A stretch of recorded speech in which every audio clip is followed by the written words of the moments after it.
Oke. Udah ini ya? Oke. Jadi kita bilangin kalau udah on air, bilangin ya? Ini udah on air belum sih? Pada siap nggak sih? Oh itu masih pada di make upin?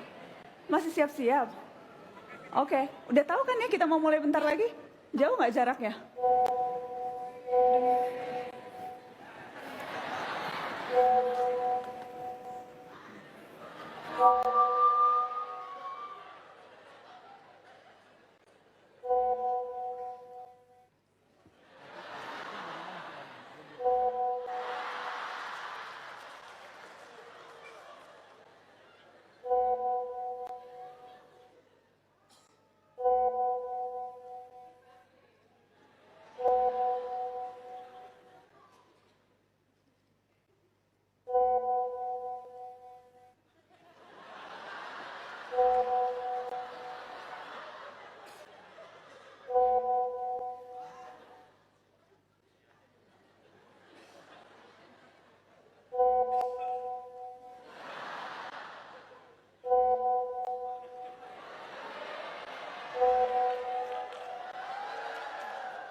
Ya Mbak. Ya. Manggil nama aja Pak. Oh ya, saya. Sama.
Mas Menteri.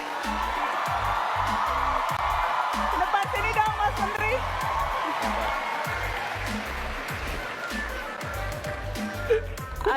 Ada 3 Mas Menteri loh.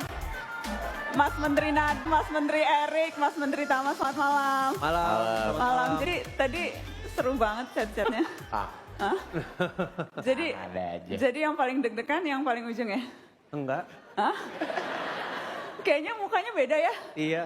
Agak, soalnya yang 2 ini sih emang udah... Ntar lagi gue live loh. Jangan dong, jangan live. Kita kasih tepuk tangan supaya bisa duduk dulu dong. Duduk dong, mari Mas Menteri. Jadi memang mata Najwa tuh matanya di mana-mana. Termasuk ada salah satu yang menyusup di dalam grup chat. Kok nggak ada yang mau duduk deket gue? Gimana? Ini udah pertanda nih. Tuh kan saya yang berani di sini. Wes. Pertanda bahwa ya itu mata Najwa di mana-mana termasuk di grup WA menteri. Bener kan situasinya seperti itu kan?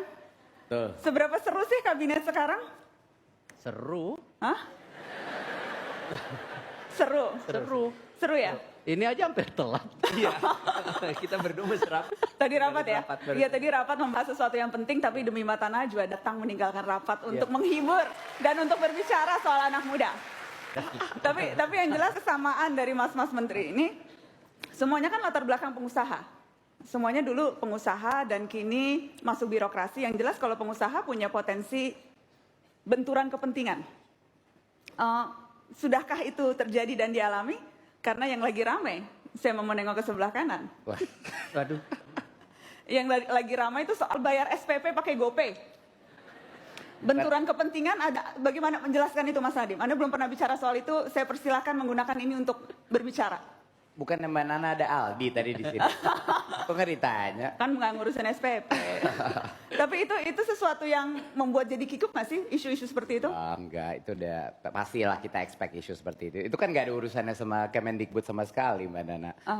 Sekolah-sekolah secara swasta kan semuanya terima apapun cara pembayaran, dia mau pilih bank apa, dia mau pilih metode pembayaran apa, itu bukan urusan Kementerian Pendidikan Kebudayaan. Karena tapi isunya menjadi politis karena semua hal bisa dipolitisasi. Betul. Dan itu yang dirasakan. Betul. Dan pilihannya untuk menanggapi itu pilihannya Ya pilihannya bagian dari warna-warni beban menjadi pejabat publik atau? banget sih. Kalau waktu itu shock gitu, bahwa apapun yang kita lakukan bisa dipelintir seperti sesuatu hal yang bukan kita maksudkan.